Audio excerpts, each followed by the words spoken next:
Welcome to an episode of Is This for Kids? I'm Jonathan Beard of Blevins, father of 3 and 1 on the way, and I think that most media marketed to children is negative.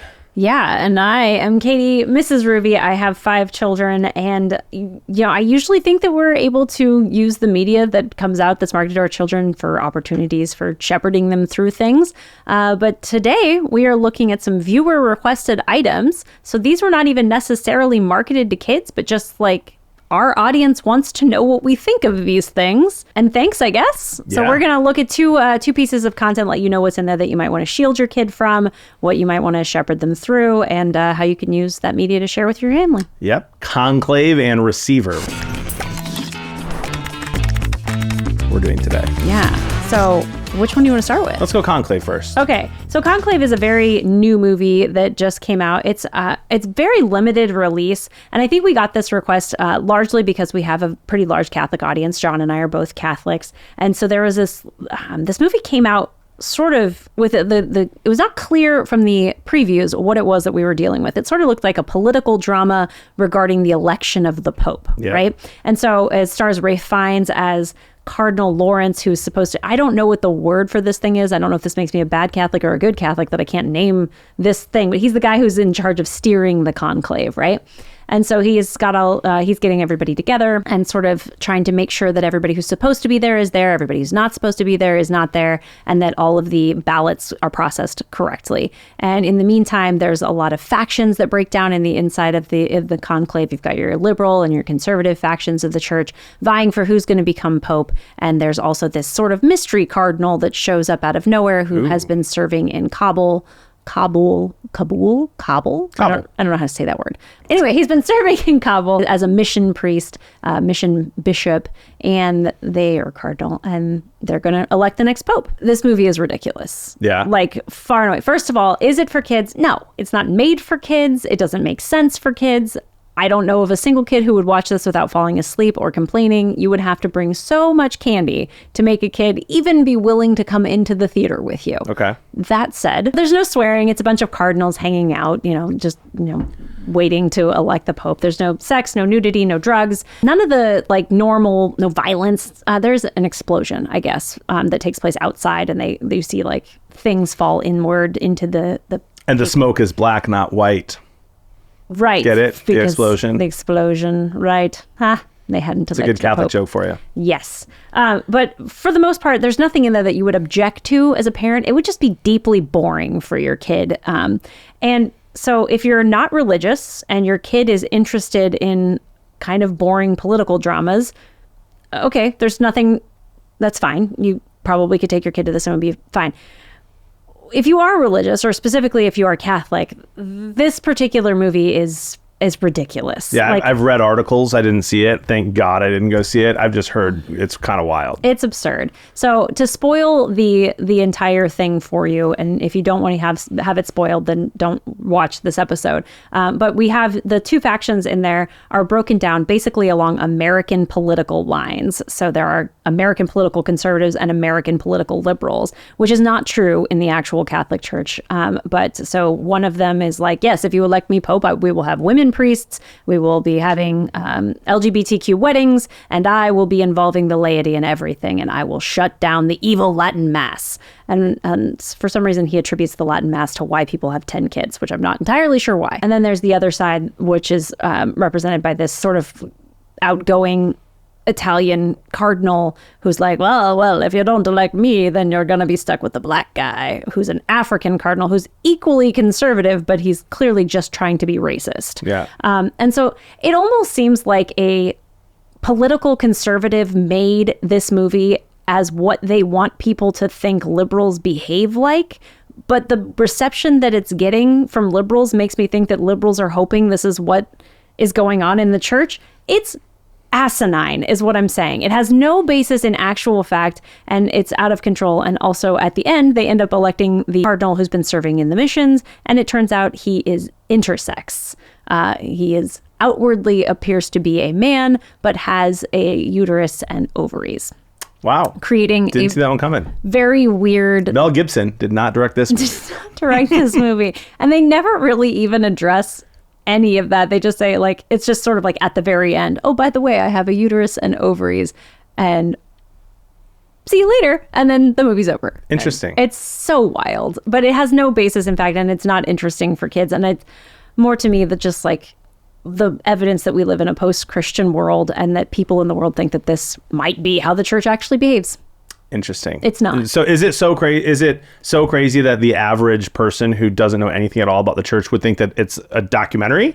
No. Do you remember? You remember how weird people got when Da Vinci Code came out? Yes, 100%. That's exactly what I was thinking of.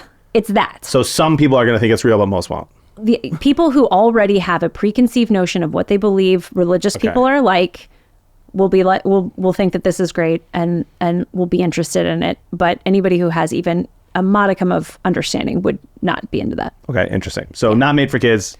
Nothing really wrong with it. Kind of an asinine movie. I mean, it's there's a lot wrong with it theologically. Sure. But if you're not hung up on that, if that's not a thing that bothers you, if you're not religious, if you're not Catholic, then you're just gonna watch foolishness for a few hours. Not to get into stereotypes here, but I've been asked a lot to talk about sports stuff. Yes. Including the Netflix documentary Receiver. Have you had a chance to watch that too? I watched the first 3 episodes. How did you stop? I have a lot of kids, man. And we have to watch a lot of content. Think these are for kids. They're Interesting. not for kids. Receiver is a documentary. It's actually, they did quarterbacks first. I believe Mahomes was in that. I did not watch all of quarterbacks, so we're just going to be talking about Receiver today. Mm-hmm. It is a documentary. Basically, this camera crew from Netflix follows around 4 of the best receivers and 1 tight end. Throughout an entire season. And it's gripping. It's really fun. You get to see behind the scenes. They're mic'd up for a lot of games. So you get to get sideline stuff that happens. The receivers are Devontae Adams, Deebo Samuel, Justin Jefferson, and my personal favorite, Amon-Ra St. Brown from the Lions. Mm-hmm. And then the tight end is George Kittle. So there's 2 San Francisco 49ers. And it's unbelievable. Like, you just get to see this kind of behind the scenes look of what it's like to be an NFL player, from what it's like on the sideline, what it's like at practice, what's going in their mind when it comes to contracts, how they deal with injuries. And it's absolutely awesome and fascinating. Shield. There's a lot of language. A lot of language. And I was surprised at the amount of friends I have who were like, oh yeah, like my 5-year-old and I watched this, and I was just kind of like, huh. It's definitely not for 5-year-olds.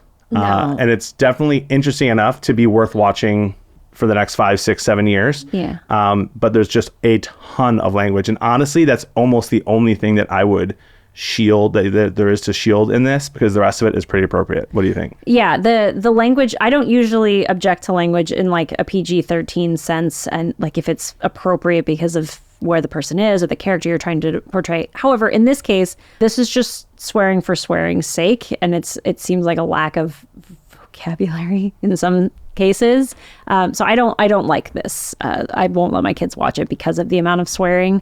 Wow, that's a lot coming from Ruvi. That's a lot coming from me. Like, I think swears have a place in art and in storytelling, and I don't think they have that place in Receiver. Yeah. I'm with you there, but not much other than the language. No, yeah. Really. There's some drinking, but it's really pretty appropriate otherwise.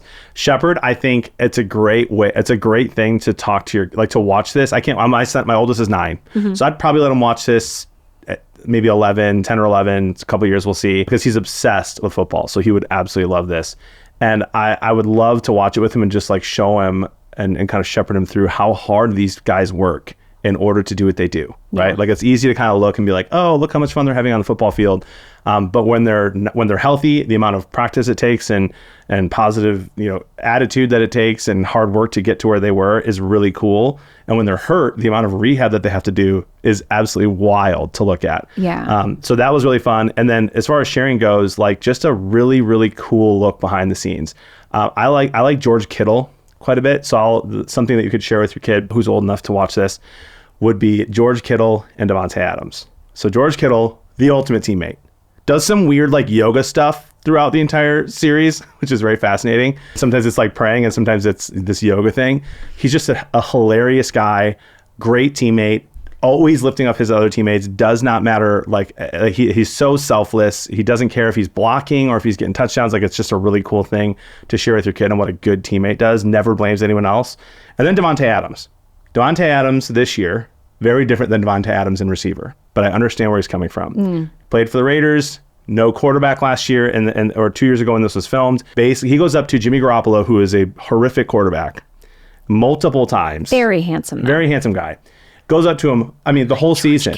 And it's just like, and Aiden O'Connell too. They're both not very good at football. And Devontae Adams, one of the best receivers in the league, keeps going up to his quarterbacks and he's like, keep your head up.